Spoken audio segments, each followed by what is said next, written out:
নমস্কার, দেখছেন কলকাতা টিভি। সঙ্গে রয়েছে আমি স্বর্ণালী। শুরু করছি সংবাদ সারাদিন।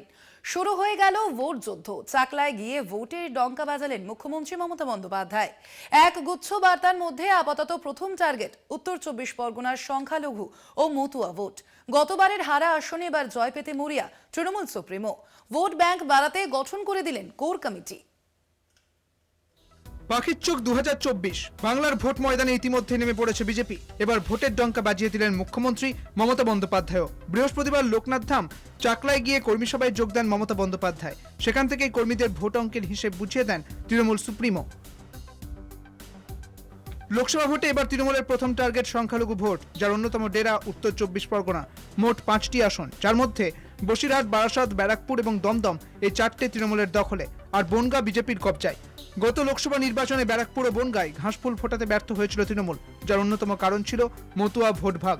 তাই এবার প্রথম থেকে ঠাকুরগড়ে আখের গোছাতে ময়দানে নেমেছেন খোদ তৃণমূল সুপ্রিমো। এবার সংখ্যালঘু ও মতুয়া সম্প্রদায়ের মন পেতে ফের সিএএ ইস্যুতে শান দেন মুখ্যমন্ত্রী।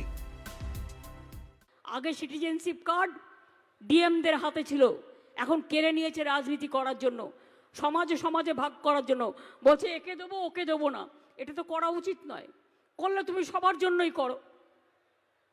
71 সাল পর্যন্ত যারা বাংলাদেশ ওপার থেকে এসছেন, তারা যত কলোনিতে আছেন এবং পরেও যারা এসছেন, মনে রাখবেন আমরা প্রত্যেকটা উদ্বাস্তু কলোনিতে আমরা পাট্টা দিচ্ছি এবং তাদের নাম হচ্ছে চিরস্থায়ী ঠিকানা। মতুয়া বাড়ির সৌন্দর্য আমরা করে দিয়েছি, কেউ তো করেনি।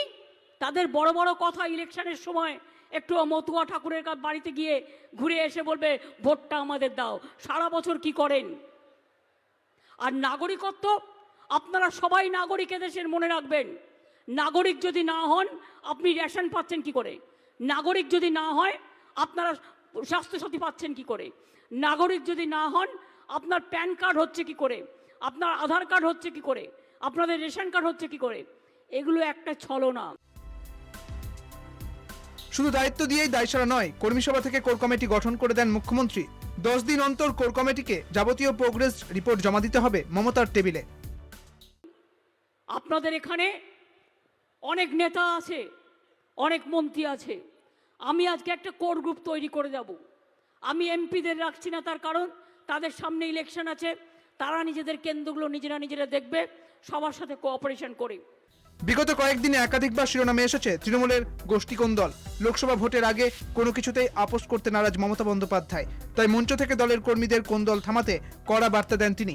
উত্তর 24 পরগনায় সংগঠন গড়তে বড় ভূমিকায় ছিলেন জ্যোতিপ্রিয় মল্লিক। এদিন তার গ্রেপ্তারি নিয়েও বিজেপিকে আক্রমণ শানেন মুখ্যমন্ত্রী।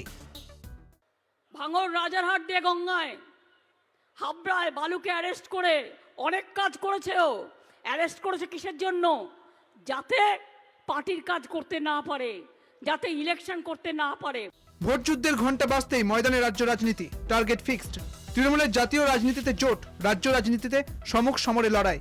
সব মিলিয়ে লোকসভায় ভোট অঙ্কের সমীকরণ কোন দিকে পাল্লা ভারী করে সেদিকেই নজর রাজনৈতিক মহলের। কলকাতা টিভি।